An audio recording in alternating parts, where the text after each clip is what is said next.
Got fired by my manager for my brother's surgery. He said I was too distracted to join calls. He fired me. While my brother was fighting for his life. Fired. Like I was some expendable asset, not a human being. Did he even care? And the worst part? My coworker, the guy I saw every day, the guy who lived, he was in on it. How could they do this to me? Are people really this cruel? Stay tuned because the story doesn't end here. It gets so much worse. You won't believe the twisted game they were playing, and I promise you'll be asking yourself, what would you do in my shoes? The fluorescent lights hummed, a constant, irritating drone above my head. Rain lashed against the windows of my Denver office, mirroring the storm brewing inside me. I stared at the termination email, the words blurring through the tears I couldn't seem to stop. Performance concerns, unreliable, failure to meet expectations. Lies, all lies. My brother, Michael, had suffered a brain aneurysm just weeks ago. I'd taken a leave of absence, of course, family medical leave, legally protected.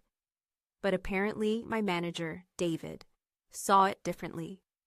Too distracted to join calls, the email accused. Too distracted while my brother lay unconscious in a hospital bed. I gripped the edge of my desk, the cheap laminate digging into my palms.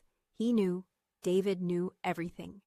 He'd even offered his condolences, a pat on the back that now felt like a carefully calculated act of betrayal. I remembered his words, dripping with false concern. Take all the time you need. Family comes first. What a joke. I pulled up Michael's medical chart on my laptop, the stark black and white images a painful reminder of his fragility. He was all I had left. Our parents were gone, lost too soon. I was his guardian, his rock. And now I was unemployed. How was I going to afford his medical bills? The question echoed in my mind, a deafening roar. I closed my laptop with a snap, the sound sharp in the otherwise silent office. Most people had already left for the day, eager to escape the gloomy weather. But I couldn't leave, not yet. I needed answers. I needed to understand why David, a man I had trusted, would do this. I walked towards David's office, my heart pounding in my chest. The door was slightly ajar, a sliver of light spilling into the darkened hallway. I pushed it open, hesitating for a moment before stepping inside. The air was thick with the scent of stale coffee and something else. Something vaguely floral. His cologne? His desk was meticulously organized, not a single paper out of place, too perfect. I started to search, my fingers trembling as I rifled through drawers filled with files and paperwork. Nothing. I was about to give up when my eyes landed on a small locked drawer in the bottom corner. I hadn't even noticed it before.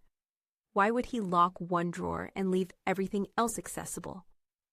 It didn't make any sense. I rummaged through my purse, my hands shaking as I searched for a paperclip. I remembered seeing Michael use one to unlock a suitcase once. It was a long shot, but I had nothing to lose. After what seemed like an eternity, the lock clicked open. Inside, nestled amongst personal items, was a single manila folder. I pulled it out, my breath catching in my throat. The label read, Project Nightingale Contingency Plan. Contingency plan? What could that possibly mean? I opened the folder, my eyes scanning the documents inside. It was a detailed report, outlining potential risks and challenges associated with Project Nightingale, a large-scale software upgrade our team had been working on for months. But something was off. The bug reports were falsified. The progress reports inflated. Dates and signatures didn't match up. It looked like someone was deliberately making the project appear more successful than it actually was. My blood ran cold. This wasn't just about me getting fired. This was about something much bigger, something potentially illegal. And if David was involved, who else was? Could my neighbor Greg be involved? He was part of the project team, and he always seemed overly eager to impress David. I snapped a few pictures of the documents with my phone, my hands shaking so badly I almost dropped it. I needed to get out of there, to process what I had just found. This could ruin everything. Back at my desk, I stared at the photos, my mind racing. David had fired me, but why? Was it just because of Michael's surgery? Or was I getting too close to uncovering his little scheme? And why was Greg always so keen to grab coffee with David after lunch? The office lights flickered again, and a shiver ran down my spine. I felt like I was being watched. Maybe I was. I gathered my things, my heart pounding in my chest. I needed to talk to someone I could trust. But who? Everyone at work was a potential suspect. I walked out of the office building and into the rain-swept street, the weight of the world heavy on my shoulders.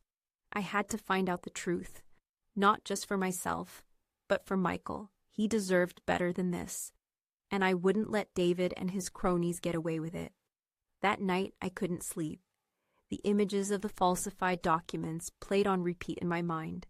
I kept replaying my last conversation with David, searching for clues, for any hint of what was to come. "How's Michael doing?" he had asked, his voice laced with what I now recognized as fake concern. "He's stable," I had replied, "but it's touch and go." "Well, you take care of him," David had said, patting me on the shoulder. "We can manage things here." Manage things or manipulate things. The thought sent a jolt of anger through me. He'd known all along what he was planning. He lived in the apartment complex. We'd become friendly over the years, sharing meals and occasional drinks. He always seemed like such a nice guy, but I knew appearances could be deceiving. I knocked on his door, my stomach churning with anxiety. He opened it, a surprised look on his face. "Hey," he said. "What's up?" "Can I come in?" I asked, my voice trembling slightly. He hesitated for a moment before stepping aside. "Sure, come on in." His apartment was neat and tidy, a stark contrast to my own cluttered mess. He offered me a seat on the sofa, but I remained standing. "I need to ask you something, Greg," I said, my voice firm, despite my nervousness. "Do you know anything about Project Nightingale?" His eyes darted around the room, avoiding my gaze. "What do you mean? I mean, do you know that the bug reports are falsified? That the progress reports are inflated?" He shifted uncomfortably. "I don't know what you're talking about." "Don't lie to me, Greg," I said, my voice rising. "I know you're involved." "What if I am?" "Then you need to tell me everything," I said. "Who else is involved? What are you trying to hide?"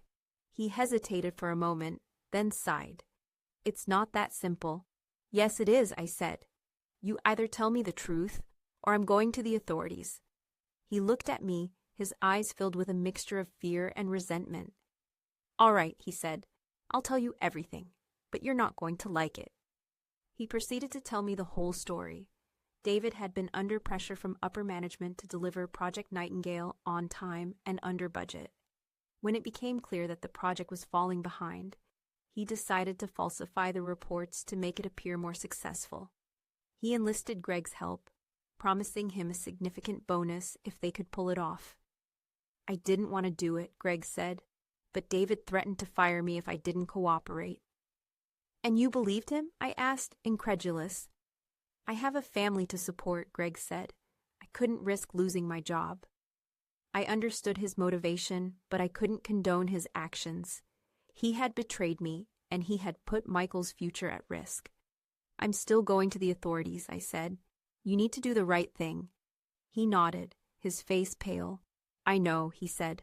"I'll cooperate." I left his apartment feeling a mixture of relief and anger. I had uncovered the truth, but at what cost? I had lost my job, and I had betrayed a friend. I handed over the photos of the falsified documents, and Greg corroborated my story. David was suspended pending an investigation. I was still unemployed, but I had a newfound sense of purpose. I was fighting for justice, not just for myself, but for Michael. One evening, I was sitting at my kitchen table, reviewing Michael's medical bills, when my phone rang. It was a detective from the police department. "We need you to come down to the station," he said. "We've uncovered something else." I arrived at the police station, my heart pounding in my chest. The detective led me to a small interview room. "We've been investigating David's finances," he said, "and we've discovered something interesting." He slid a document across the table. It was a copy of Michael's medical insurance policy. "David has been siphoning money from Michael's insurance fund," the detective said. "He's been using it to pay off his gambling debts." I stared at the document in disbelief.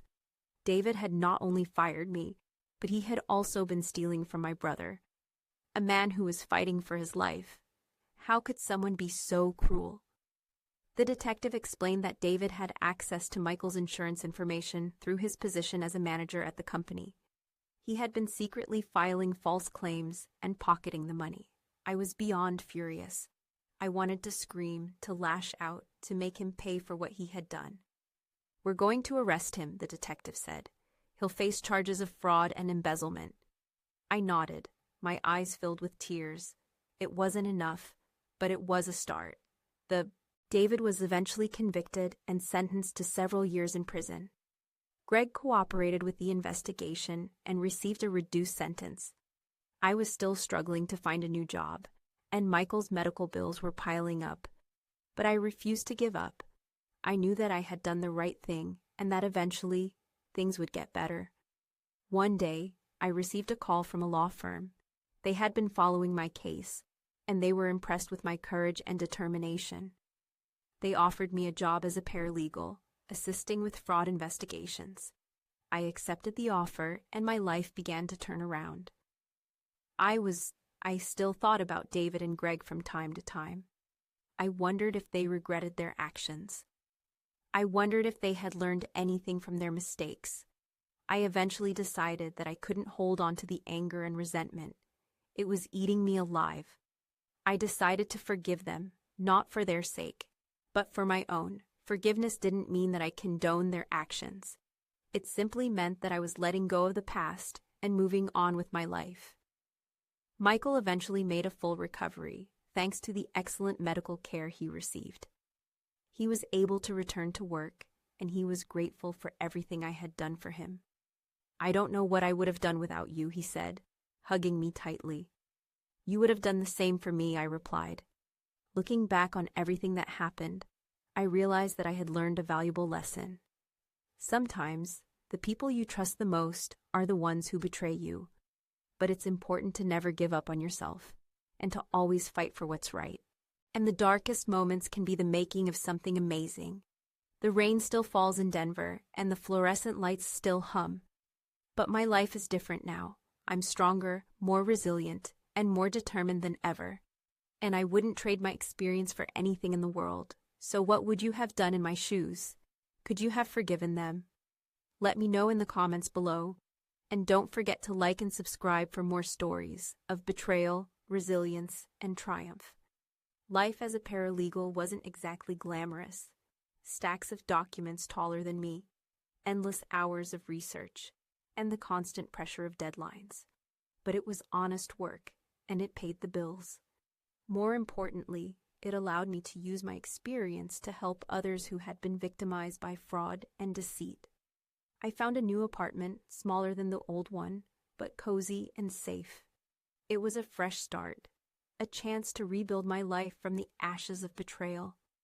The walls were painted a calming shade of blue, and I filled the space with plants and books, creating a sanctuary where I could escape the stresses of the day. But even in my little haven, the memory of David and Greg lingered, a shadow in the corner of my mind. I often wondered what motivated them, what drove them to such depths of dishonesty.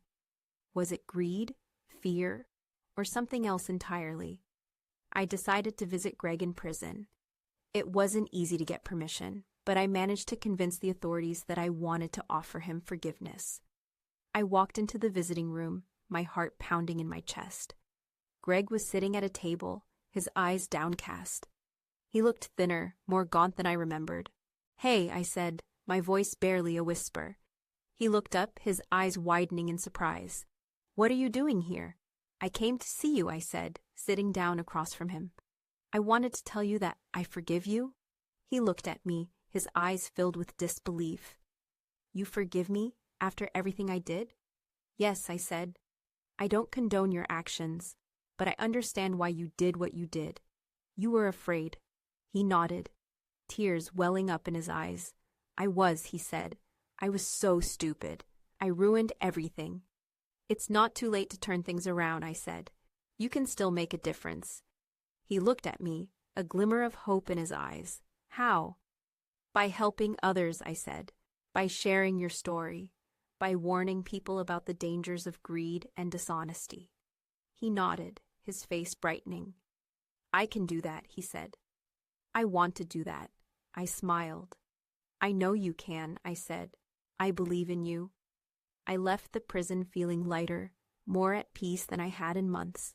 I had forgiven Greg, and in doing so, I had freed myself. I was working long hours at the law firm, but I loved my job. I was making a difference in the lives of others, and that gave me a sense of purpose and fulfillment. I was also speaking at schools and community events, sharing my story and warning people about the dangers of fraud and deceit. It wasn't easy to relive the pain and betrayal, but I knew it was important. People needed to hear my story. They needed to know that they weren't alone.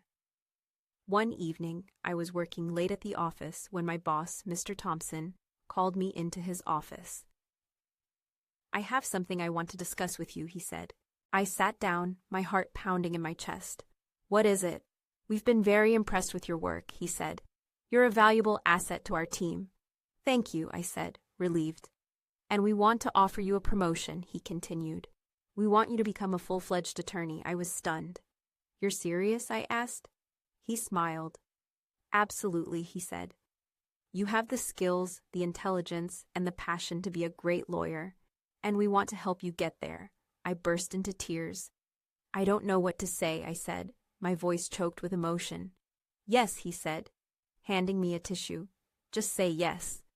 I nodded, wiping my eyes. "Yes," I said. "Yes, I accept." I enrolled in law school and began studying for the bar exam. It was challenging, but I was determined to succeed. I wanted to become a lawyer, not just for myself, but for Michael, for Greg, and for all the other victims of fraud and deceit. I wanted to use my knowledge and experience to fight for justice and to protect the innocent. One afternoon, while studying at the library, I received a text message from an unknown number. "I know what David did to you," the message read. "Meet me at the corner of Elm and Main at 8 p.m. if you want to know the whole story." I was suspicious. Who was this person, and why were they contacting me now? But I was also curious. Could there be more to the story than I already knew? I decided to take a chance. I arrived at the corner of Elm and Main at 8 p.m., my heart pounding in my chest. A figure emerged from the shadows. It was a woman, her face hidden beneath a wide-brimmed hat. "You're here," she said, her voice low and raspy. "Who are you?" I asked. "That doesn't matter," she said. "What matters is that I know the truth about David." "What truth?" I asked. "David didn't act alone," she said. "He was working with someone else, someone much more powerful." "Who?" I asked. She hesitated for a moment, then whispered a name that sent a chill down my spine. It was the name of a prominent politician, a man who was known for his integrity and his commitment to justice. "I don't believe you," I said. "It's true," she said. "I have proof." She handed me a flash drive. "It's all on there," she said. "Be careful who you trust." And with that, she disappeared into the night. I returned home and plugged the flash drive into my computer. The files on the drive contained emails, documents, and photographs that revealed a complex web of corruption and deceit. David had been working with the politician to embezzle millions of dollars from a government program. The politician had used his influence to protect David from investigation, and David had rewarded him with a share of the stolen money. I was stunned. The politician was a respected figure in the community. How could he be involved in something so corrupt? I knew I had to do something. I couldn't let this go unpunished. But I was also afraid. The politician was a powerful man. What if he came after me? I decided to talk to my boss, Mr. Thompson. He was a wise and experienced lawyer, and I knew I could trust him. I showed him the files on the flash drive, and he listened patiently as I explained everything that had happened. "This is serious," he said when I was finished. "This could bring down the entire political establishment." "I know," I said, "but what can I do?" "We need to go to the authorities," he said, "but we need to be careful. This politician is a dangerous man." We contacted the FBI and provided them with the evidence. They launched an investigation, and within weeks, the politician and David were arrested. The scandal rocked the nation, and the politician's career was ruined. I testified at the trial, and my testimony helped to secure their convictions. I had done it. I had exposed the truth and brought the corrupt to justice. I graduated from law school and passed the bar exam. I became a full-fledged attorney, and I dedicated my life to fighting for the innocent and protecting the vulnerable. I never forgot the lessons I learned from my experience with David and Greg. I never forgot the pain and betrayal, but I also never forgot the forgiveness and the redemption. I knew that even in the darkest of times, there was always hope. And I knew that I could make a difference in the world, one case at a time. My first case as a lawyer was a pro bono one. A young woman, barely 20 years old, had been wrongfully evicted from her apartment. Her landlord had claimed she was behind on rent, but she had proof that she had paid every month on time. He just wanted her out, she said, to rent the apartment to someone else for more money. She was scared, vulnerable, and completely overwhelmed. She reminded me of myself, back when I was facing the aftermath of David's betrayal. I took her case, determined to fight for her rights. The courtroom was intimidating, filled with lawyers in expensive suits and stern-faced judges. But I wasn't intimidated. I had been through worse. I presented her evidence, cross-examined the landlord, and argued passionately on her behalf. The judge ruled in our favor. The young woman was overjoyed. She hugged me tightly, tears streaming down her face. "Thank you," she whispered. "You saved my life." That moment, that simple act of helping someone in need, solidified my purpose. This was what I was meant to do. This was how I was going to make a difference.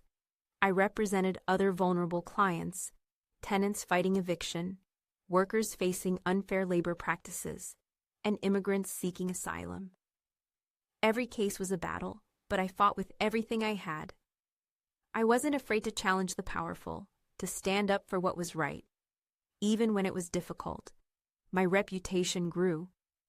I became known as a fierce advocate, a champion of the underdog. Other lawyers started referring cases to me, knowing that I would give each one my all. My life was full, rewarding, and meaningful.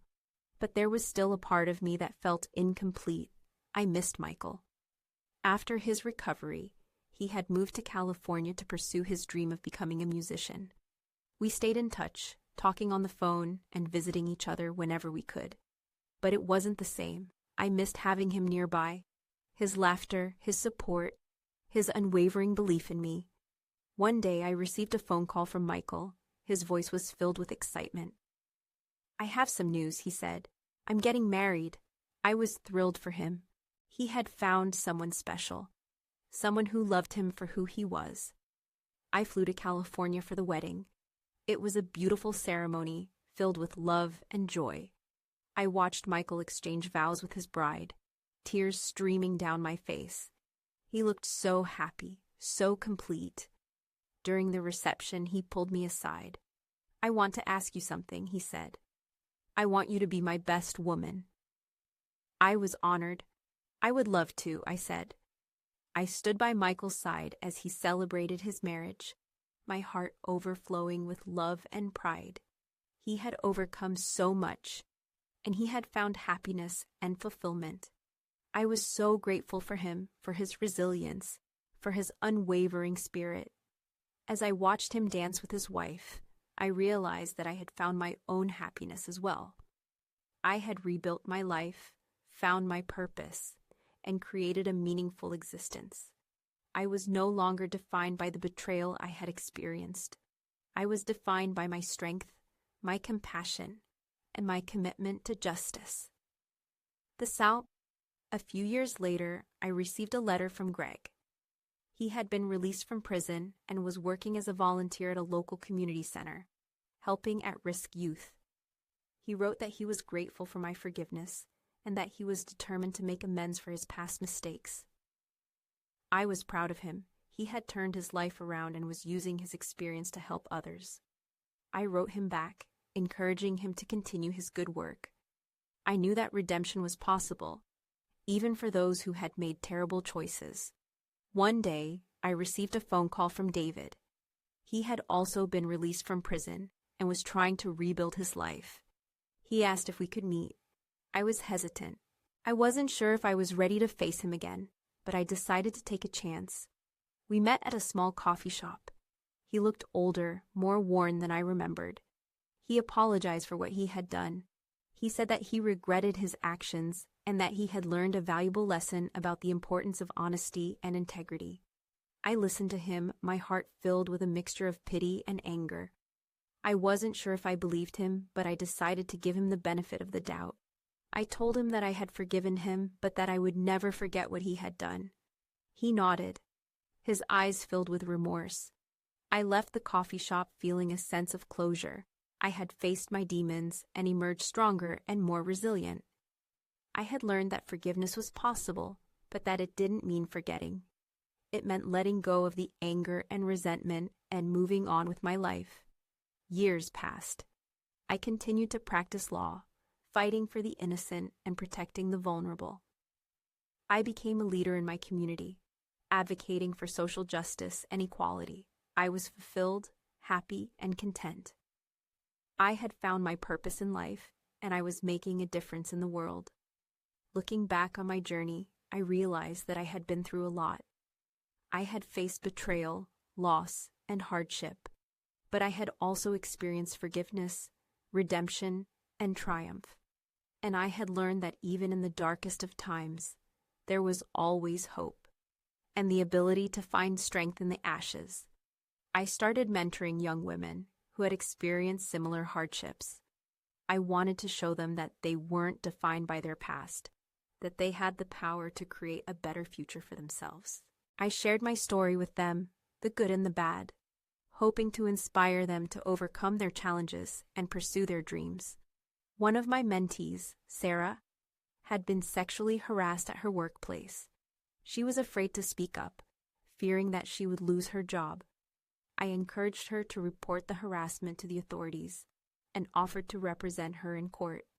It was a difficult case, but we fought hard.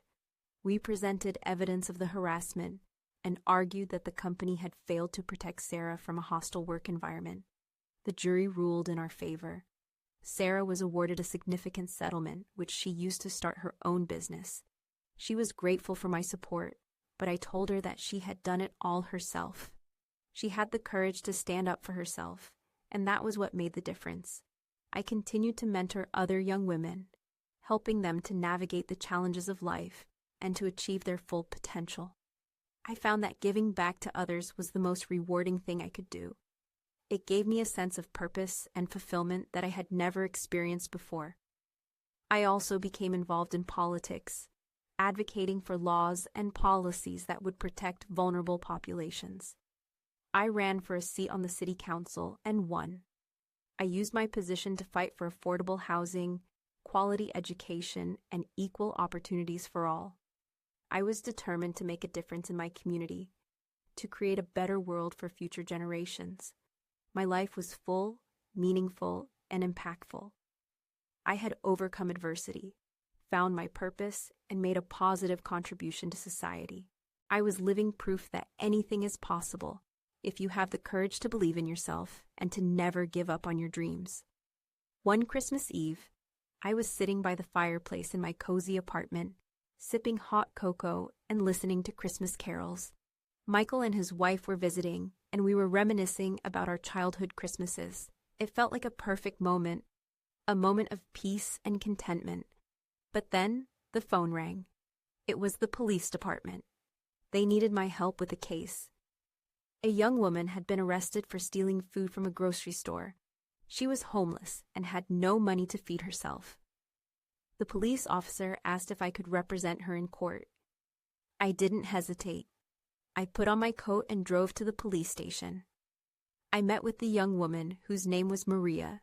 She was scared and ashamed. I listened to her story, and I felt a wave of compassion wash over me. I told her that I would represent her and that I would do everything I could to help her. I went to court I asked the judge to show her mercy, especially considering it was Christmas. The judge agreed. He dismissed the charges against Maria and ordered her to be released. I took Maria to a local homeless shelter and made sure she had a warm meal and a safe place to sleep. She was grateful for my help. "Thank you," she said. "You saved my life." I smiled. "It's what I do," I said. I returned home that night, feeling a sense of fulfillment. I had made a difference in someone's life, and that was the best Christmas present I could have asked for. It was a reminder that even the smallest act of kindness can have a profound impact, and it reinforced my commitment to fighting for justice and equality for all. Even on Christmas, I believe the greatest gift we can give is kindness. My journey hasn't always been easy. There were times when I felt lost, overwhelmed, and hopeless, but I never gave up on myself. I always held on to the belief that things would get better, and they did. I learned that adversity can make you stronger, that forgiveness can set you free, and that giving back to others can bring you the greatest joy. So what about my journey? I hope my story inspires you to overcome your challenges, to pursue your dreams, and to make a difference in the world. Always remember, you are not alone. You are strong, you are resilient, and you are capable of achieving anything you set your mind to. Never give up on yourself, and never stop believing in the power of hope. Because even after betrayal, even after loss, even after being fired, there is always a way forward. I started a foundation in Michael's name, dedicated to providing financial assistance to families struggling with the costs of brain surgery and rehabilitation. I knew firsthand how devastating a medical crisis could be, not only emotionally, but financially. I wanted to ease that burden for other families, to give them hope during their darkest hours. The foundation grew quickly, thanks to the generosity of donors and volunteers. We were able to provide grants to hundreds of families, helping them to pay for medical bills, therapy, and other essential expenses. Seeing the impact of our work was incredibly rewarding. It gave me a sense of purpose that transcended my legal career.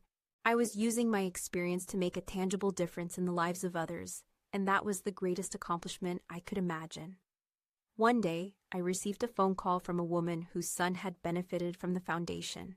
She wanted to meet me in person to express her gratitude. I agreed, and we met at a small cafe. Her name was Emily, and her son, David, had undergone brain surgery after a car accident. The foundation had helped them pay for his rehabilitation therapy, which had been instrumental in his recovery.